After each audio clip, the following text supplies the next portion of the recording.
They called me the family embarrassment at Christmas dinner. 3 hours later, Forbes announced I was America's youngest billionaire. I was 14 when embarrassment became my nickname. Christmas morning. I asked for a computer instead of clothes. Mom laughed it off to the relatives crowded around our dining table. She's going through a phase. All this computer nonsense will pass once she discovers boys. 15 years later, that phase had become the family's most reliable source of shame. My brother Dae-young built his reputation as a successful investment banker, climbing Goldman Sachs with surgical precision. Me? I was the one who required careful explanation at parties, the one who never figured out how to translate intelligence into respectability. High school valedictorian? Overshadowed by Dae-young making varsity football, full scholarship to MIT. The celebration centered on Dae-young getting into Harvard. Graduated summa cum laude with dual degrees in computer science and electrical engineering. The family toasted Dae-young landing his first Goldman Sachs internship. Every single milestone acknowledged politely, then buried under Dae-young's conventional achievements. Dae-young's path was linear, comprehensible, prestigious university, recognizable company, study promotions. Perfect marriage to Hannah from Connecticut. Their timeline followed every social expectation. College dating to engagement to wedding to first child. Clockwork precision. My trajectory defied categorization. After MIT, I moved back to our parents' basement, claiming I needed time for projects. While Dae-young impressed executives with quarterly reports, I was surrounded by servers, circuit boards, and quantum processors nobody understood. She's always been different, became Mom's standard explanation. Very bright, but not particularly practical. She'd figure things out eventually. Translation: Emma was smart but lacked common sense.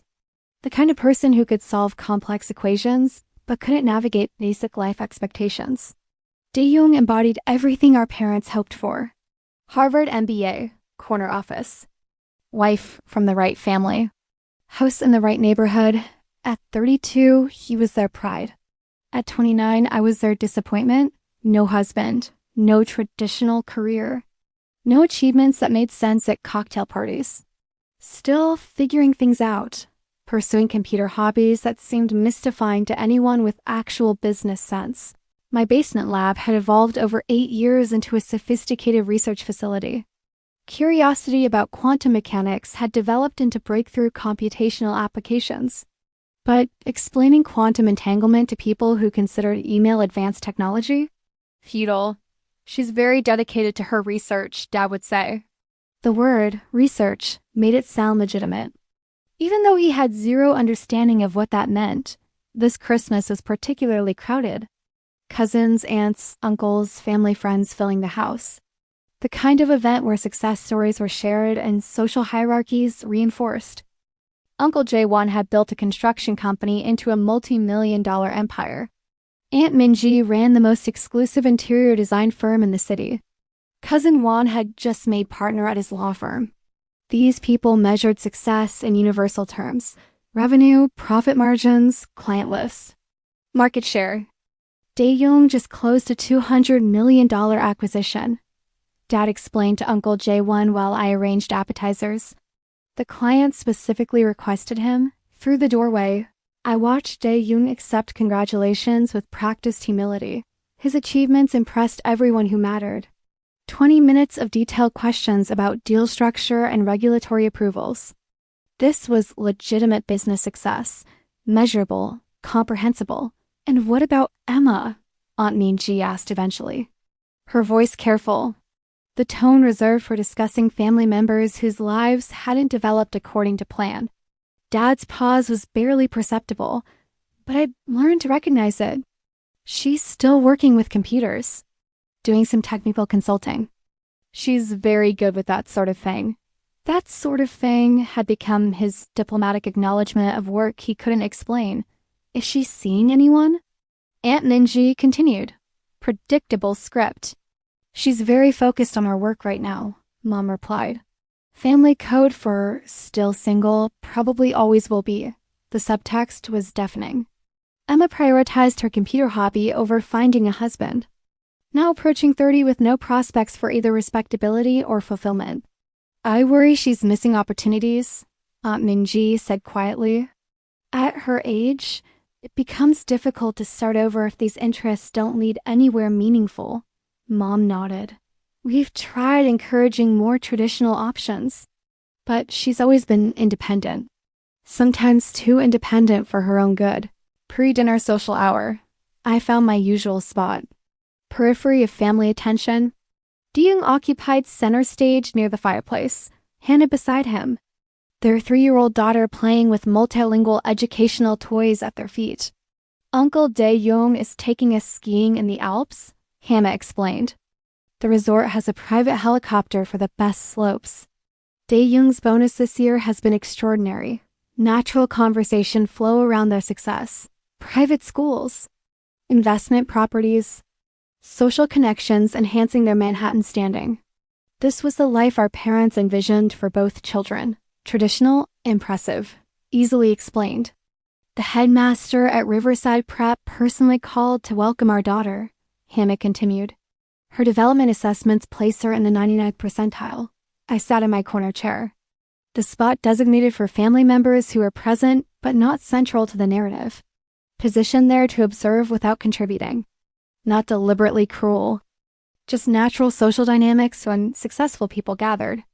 Emma, tell everyone about your computer work, Mom suggested during a lull, encouraging but careful.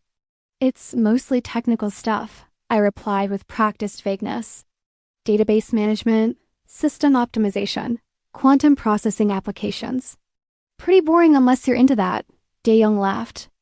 Just enough condescension to establish hierarchy without seeming dismissive. Emma's always been more comfortable with machines than people. Some people just have different strengths. Understanding nods from the adults, reinforcing their assumption I'd found my appropriate niche in technical support, suited to my personality and limitations. Not everyone could handle high-stakes business dealings. That's wonderful you found something you enjoy, Aunt Minji said with enthusiasm reserved for children's hobbies. So important to have interests that keep you busy, even if they don't lead to traditional careers. Her comment encapsulated everything. My computer work was a harmless interest providing personal fulfillment without meaningful professional advancement. Like gardening or collecting stamps. The gift exchange followed predictable patterns.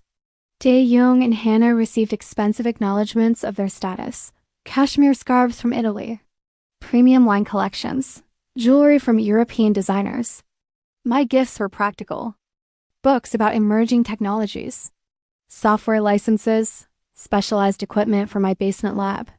Appropriate for someone whose interests were technical rather than sophisticated. Useful rather than luxurious.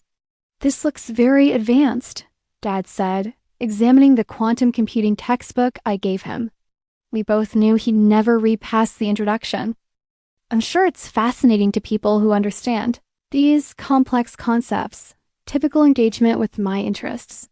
Appropriate appreciation while maintaining comfortable distance from subjects exceeding their comprehension. After dinner, conversation turned to plans for the coming year. Dae-young outlined his trajectory toward managing director. Political dynamics and performance metrics determining advancement. Hannah discussed their daughter's enrollment positioning her for elite private schools. Various relatives shared promotions, real estate purchases, social achievements. Uncle Jae-won's company secured 3 major commercial developments. Aunt Min-ji was featured in Architectural Digest. What about you, Emma? Cousin Ji-yeon asked. She was 2 years older. Recently promoted to senior marketing director at a Fortune 500 company. Her trajectory represented exactly what our family considered appropriate. Measurable progress, impressive titles. Before I could answer, Dae-young's phone buzzed. He glanced at the screen. Important enough to interrupt family time. Excused himself for significant business. I'm working on some interesting projects, I said carefully. Still early stages, but potentially significant applications. Polite but skeptical attention. After years of hearing about my interesting projects that never resulted in conventional success, they developed patient tolerance combined with realistic expectations. That's wonderful, Mom said encouragingly. Just remember it's okay to be satisfied with what you have. Not everyone needs to achieve extraordinary things to have a meaningful life, intended as comfort. Permission to accept modest achievements rather than pursuing unrealistic ambitions, but it stung. Because it revealed how completely they'd written off any possibility of significant success in my future. Years of conversations encouraging me to be realistic. Accept help from people who understood how business actually worked. Young returned from his call with professional satisfaction. Sorry about that. Business never stops, even on Christmas. Global markets don't recognize American holidays. Was it important? Dad asked with genuine interest. Just confirming details for next week's board presentation, Dae-young replied casually. Announcing major expansion into emerging markets. Should be good for another promotion cycle. The conversation resumed to focus on his trajectory. Clear progression, impressive titles, measurable financial rewards. As the evening progressed, I felt increasingly isolated. While they celebrated conventional achievements, I was building something they couldn't comprehend. The disconnect widened every year. You know, Emma, Dae-young said during a private moment cleaning dessert plates. It's not too late for a traditional career. I could probably get you an entry-level position at Goldman, Technology Support Division. Nothing glamorous, but steady work with good benefits, genuinely meant to be helpful. His sincere belief I needed rescue from dead-end pursuits. Any Goldman job was superior to computer activities in our parents' basement. Near the evening's end, relatives gathered coats. Cousin Ji-yeon was discussing her job search after being laid off despite strong performance. It must be nice having Dae-young as a brother, she said to me. Someone successful who can open doors. Not everyone has that advantage. Dae-young laughed and shook his head. I don't think Emma's interested in the kind of help I could provide. She's more comfortable doing her own thing, even if it means staying entry-level forever. Years of frustration with my refusal to accept his guidance. Actually, Ji-yeon said, her voice sharper than usual, while loosening her tongue. I think it's time someone said what we're all thinking. The room went quiet. She positioned herself center stage. Emma, you're becoming an embarrassment to this family. The words cut through holiday pleasantries like a blade. You're almost 30, still single, still playing with computers like a teenager, and you refuse help from people who've actually succeeded in the real world. Heavy silence. Agreement, even from those who wouldn't have chosen such direct language. Dae-young nodded slowly. Finally, someone said it. Relief that the difficult conversation had been initiated. Mom looked uncomfortable but didn't contradict. Dad stared at his hands. Other relatives' silence spoke volumes. You had potential, Ji-yeon continued, warming up. Good grades, smart family, every advantage. But instead of building something meaningful, you've wasted 15 years on a hobby going nowhere. And now you're too old to start over properly. Accumulated family disappointment filled the room like heavy gas, making it difficult to breathe. This was the conversation brewing for years. The honest assessment everyone had been too polite to voice. I understand, I said quietly, the calm tone that served me through countless similar moments. My response satisfied their need for acknowledgement. Ji-yeon nodded approvingly. Dae-young looked relieved. Mom began gathering plates, eager to restore holiday harmony, but before the moment could pass, before the evening could conclude with traditional grateful hugs and promises to stay in touch, Dad's phone rang. The distinctive tone assigned to work colleagues. He glanced at the screen with an apologetic expression, then paused with recognition.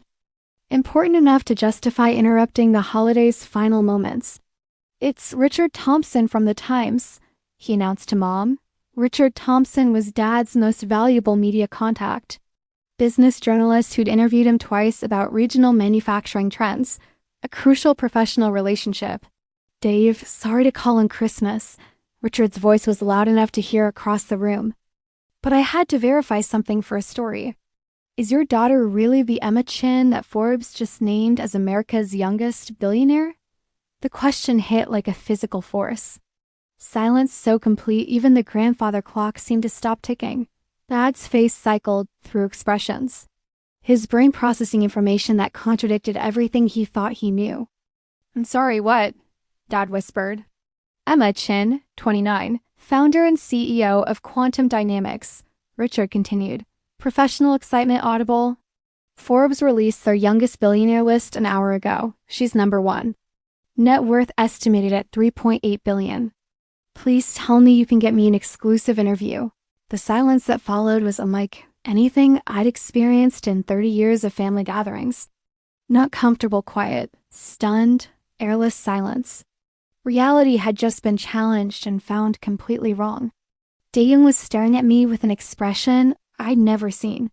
Mouth slightly open, trying to reconcile the family embarrassment in the corner chair with the youngest billionaire in American history. Ji Yeon had gone completely pale. She'd just called a billionaire an embarrassment. Quantum Dynamics revolutionized quantum computing applications for financial modeling and data processing. Richard continued, oblivious to the shock. The IPO last month broke every record for technology offerings. Your daughter built this from nothing in her basement lab.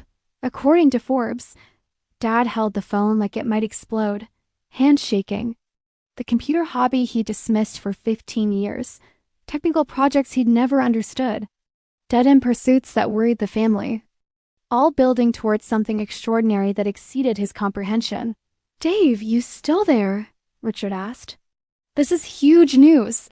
Forbes is calling her the most influential young entrepreneur of her generation.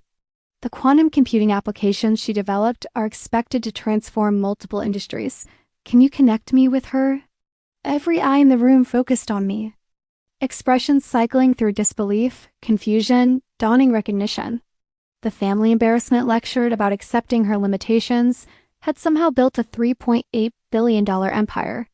While they worried about my failure to launch a proper career, I'd been operating at a level exceeding anything they'd imagined possible.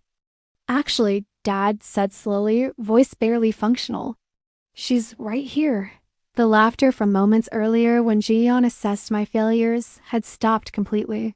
Easy confidence discussing my shortcomings had evaporated, replaced by uncomfortable realization their understanding of family hierarchy had been completely inverted. Dae-young's phone buzzed with notifications. Financial industry contacts sending Forbes links spreading through professional networks. His face cycled through expressions, reading about a company he'd never heard of. Built by the sister he'd offered entry-level positions to rescue? "Emma," Mom whispered. "Is this true?" Before I could answer, Jian's phone chimed with a news alert. Then Aunt Minji's, then Uncle Jaewon's. Forbes announcement spreading through social media feeds in real time. The youngest billionaire in America was sitting in their living room. The same person they'd just finished explaining needed to accept her limitations. Stop embarrassing the family with unrealistic ambitions. "Quantum Dynamics has been my primary focus for the past 8 years, I said quietly, same calm tone. The company went public last month. The implications settled over the room like a heavy blanket, making thinking difficult. While they politely tolerated my computer hobby and encouraged me to accept Dae-young's offer of entry-level employment, I'd been building a technology empire. That just made me one of the wealthiest people in the country. As the full weight of the revelation settled over the Christmas gathering, I realized something profound. Strategic invisibility had served its purpose perfectly. The embarrassment to the family had just become the family's most remarkable success story. And they'd never seen it coming.